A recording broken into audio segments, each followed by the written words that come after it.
Doctor Agarwal's கண் மருத்துவமனை இலவச கண் பரிசோதனையை வழங்குகிறது. Book appointment now. தொலைபேசி வாயிலாக பாஜகவிலிருந்து விஜயதாரணி திருமிகு விஜயதாரணி இணைப்பில் இருக்கிறார். அவரோடு பேசலாம்.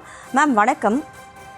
வணக்கம். இப்ப பாஜக மூத்த தலைவரும் மத்திய உள்துறை அமைச்சருமான அமித்ஷாவை கடுமையாக தாக்கி பேசியிருக்கிறாரு MP ஆர் ராசா. இதை பத்தின உங்களுடைய முதற்கட்ட கருத்து என்ன? முதலாவது, இது மாதிரி தரக்குறைவான வார்த்தைகளை பயன்படுத்துவது என்பது கண்டனத்துக்குரியது. முதலாவது. அடுத்தபடியா நீங்க பாத்தீங்கன்னா நிச்சயமா தேர்தலுங்கிறது வெகு தூரத்துல இல்ல, ரொம்ப கிட்ட வந்துருச்சு. விரைவில் இவர்களுக்கு தமிழக மக்கள் பாடம் புகட்ட போகிறார்கள். யார் முட்டாளுங்கிறது இவங்க நிச்சயமா உணர போறாங்க. அவங்கதான் முட்டாளுன்னு சொல்லி ஏத்துக்க போறாங்க. அதுதான் நடக்க போகுது. அந்த வகையில இன்னைக்கு பாத்தீங்கன்னா மக்களை முட்டாளாக்கி கொண்டு இருக்கும் ஒரு அரசு தான் இன்னைக்கு உட்கார்ந்து இருக்குங்கிறத திருமதி அமித்ஷா அவர்கள் தெளிவான கருத்தாக போன முறை அவர் மீட்டிங்ல சொல்லிட்டு போனாரு. தமிழ்நாட்டுல மதுரைக்கு பேசினப்ப தெளிவான அந்த கருத்தை தமிழக மக்களை எவ்வாறு இந்த அரசு முட்டாளாக்கி கொண்டிருக்கிறது என்பதை தெளிவுபடுத்தி இருக்கிறார். ஆனா அதே நேரம் மக்களை முட்டாளாக்கும் இவர்களை கண்டுகொள்ளுங்கள் என்பதை தெளிவாக புரியும்படி சொல்லி இருக்கிறார். அதுதான் இவங்களால தாங்க முடியல.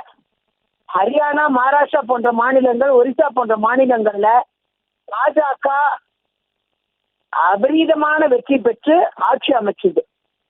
அதே மாதிரி போன முறை இந்தி கூட்டணி தான் வரும் அப்படின்ட்டு இவங்க மார்க்கெட்டி கொண்டிருந்தாங்க. ஆனா மூன்றாவது முறையாக பாஜக மோடிஜி ஆட்சி வந்தபோது யார் முட்டாள் என்பதை ஒரு முறை ஏற்றுக்கொண்டார்கள் அவர்களே. அப்படி இருக்கும்பொழுது மீண்டும் மீண்டும் தங்களை முட்டாளாக்கி கொள்ளும் திமுகவினரை கண்டு நிச்சயமாக நான் ஆச்சரியத்தோடு பார்க்கிறேன். இவர் பேசுறதுக்கு இவங்களுக்கு எங்கிருந்து வாய் வருதுன்னு எனக்கு தெரியல. இன்னும் பல்வேறு வழக்குகள் நிலவில் தான் இருந்து கொண்டு இருக்கிறது.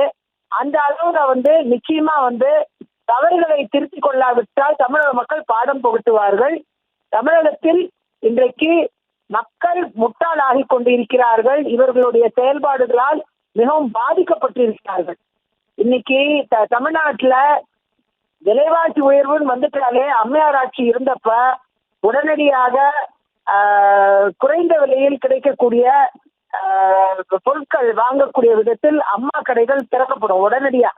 அதே மாதிரி அம்மா உணவகம் முழு செயல்பாட்டுல இருந்தது. சாமானிய மக்களுக்கு அந்த உணவுங்கிறது 5 ரூபாய்க்கு கிடைச்சது. கஷ்டமான நேரங்கள்ல கூட, கொரோனா நேரத்துல கூட.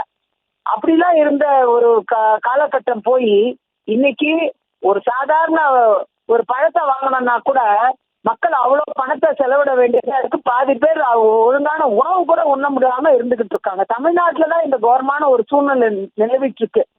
சில மாநிலங்கள்ல இந்த அளவுக்கு உணவுக்கு கஷ்டப்படுற நிலைமெல்லாம் வரல எனக்கு தெரிஞ்சு. அப்படி அதை கூட சரி செய்ய முடியாத ஒரு அரசு தான் இன்னைக்கு இருந்துகிட்டு இருக்கு.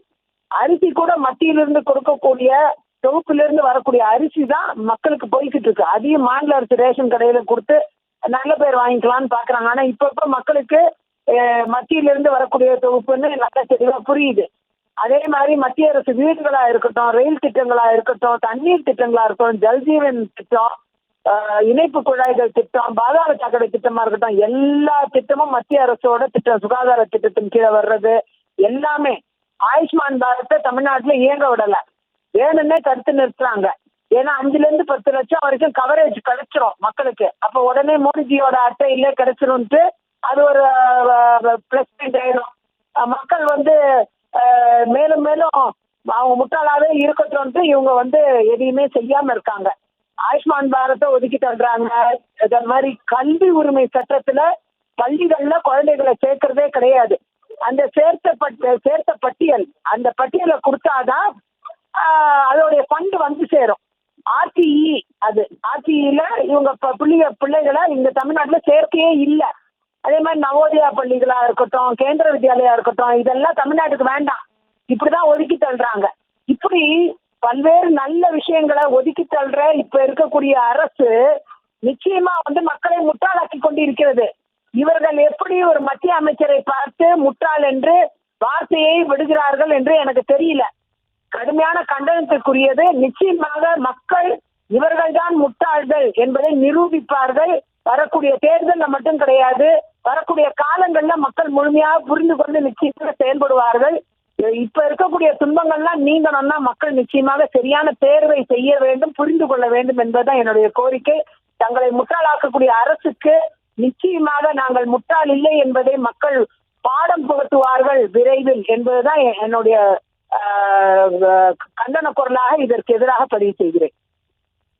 இந்த நேரத்தில் இணைப்பில் வந்து உங்களுடைய கருத்துக்களை பதிவு செய்ததற்கு நன்றி திருமிகு விஜயதரணி. டாக்டர் அகர்வால்ஸ் கண் மருத்துவமனை இலவச கண் பரிசோதனையை வழங்குகிறது. Book appointment now.